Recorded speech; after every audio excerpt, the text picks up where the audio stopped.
Comment allez-vous? Je m'appelle Pascal Necho, je suis votre enseignant, oui.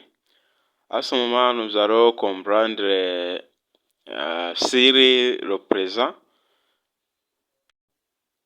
Nous allons comprendre comment nous pouvons utiliser. Aha.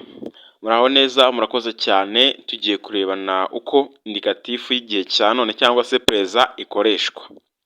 Mbere na mbere ikintu ugomba kumenya ni uko présent iba igaragaza igikorwa gikorwa ubu ngubu. Ushobora kuvuga ngo ndimo kuvuga cyangwa se ndi kuvuga, siko bimeze. Kandi présent undi mwihariko wayo ni uko iba igaragaza ukuri kudahinduka, ikintu gihora ari ukuri. Dushobora kusangamo wenda izuba rirasira mu burasirazuba, amazi abira ku gipimo cya dogere 1000. Akaba ari ibintu by'ukuri binazwi, nta n'icyo wabihindura, ari ibintu nyine by'aho ngaho bihoraho. Tugiye gukomeza rero turebana n'ibindi bitandukanye kugira ngo tuzamenye uburyo bwo kuyikoresha.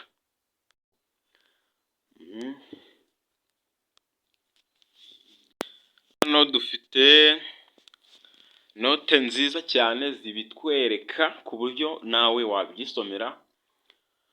Le présent couvre une tranche de temps plus ou moins grande à laquelle appartient le moment du locuteur. Ni ukuvuga ngo présent ishobora gukoreshwa mu bihe byinshi cyangwa se wenda bikuru gakenya, harimo n'ibi bihe. Ushobora kuvuga ngo je pense donc je suis, ndatekereza hanyuma nkaba.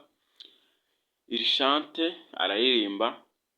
Yasi ukavuga ngo Jean se lève à 7h du matin. Jean abyuka saa 12 za mu gitondo. Birumvikana ko ari igikorwa kiba gihora kiba. Hanyuma nous allons trouver beaucoup de choses. Le présent a différentes valeurs particulières.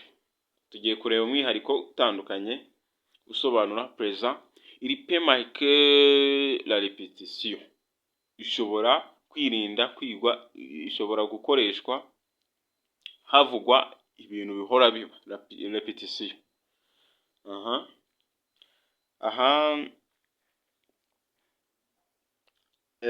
Mu kugaragaza akamenyero cyangwa igikorwa gihora gisubirwamo, ibyo umuntu ahora akora. Ushobora nko gutanga nk'urugero rworoshye, arasenga buri mu gitondo, cyangwa se reka twifashishe n'uru rugero ruri hano. Dufite le cours commence tous les matins à 8h. Amasomo yose atangira saa 2 za mu gitondo. Bishatse kuvuga ngo ni ibintu bimenyerewe bihora binasubirwamo. Ikindi bari kutubwira ngo il peut apparaître dans un récit, c'est la présent de narration. Ibi nabyo birashoboka cyane, bishobora gukoreshwa bari kubara inkuru cyangwa se ni présent nyine y'ibara nkuru. Urugero ratubwira ngo hier matin Alphonse rentre chez lui et trouve sa maison cambriolée. Ni ukuvuga ngo mu gitondo cy'ejo Alphonse agaruka iwe areba inzu ye. Sibyo? Icyo gihe tuba tumeze nk'abari kubara inkuru ariko turi gukoresha présent. Hanyuma batubwiye ngo il peut traduire et passer ça. Ahangaha nayo ishobora gukoreshwa uvuga ibigiye kuba vuba mu buryo bworoshye. Hanyuma noneho aha dukoresha présent ariko tukongeramo amagambo y'igihe. Dushobora kongeramo ejo, vuba, ubu, uyu munsi. Reka mbaho urugero rworoshye. Ushobora kuvuga ngo ndagenda ejo. Iyo ugiye kwivuga mu gifaransa n'ubundi uravuga ngo je pars demain. Ndagenda ejo, je pars demain. Hanyuma dukurikije n'ururi aha ngaha wenda mu buryo bwa paseresa, urumva bakubajije nk'ikibazo kivuga ngo uwe Paul, Paul ari hehe?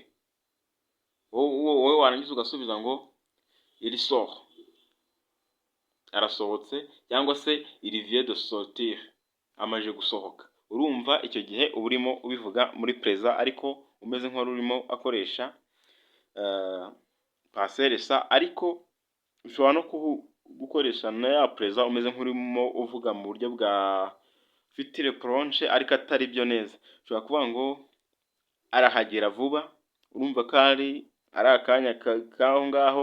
Mu gifaransa bavuga ngo il arrive bientôt. Ushobora no kuvuga ngo barasubira mu rugo uyu munsi. Mu gifaransa bavuga ngo il rentre à la maison aujourd'hui. Urumva ko ni akanya gatonya ariko ugakoresha ya présent yawe. Hanyuma reka dukomeze turebe. Jeanne se lève à 7h du matin. Jeanne oya.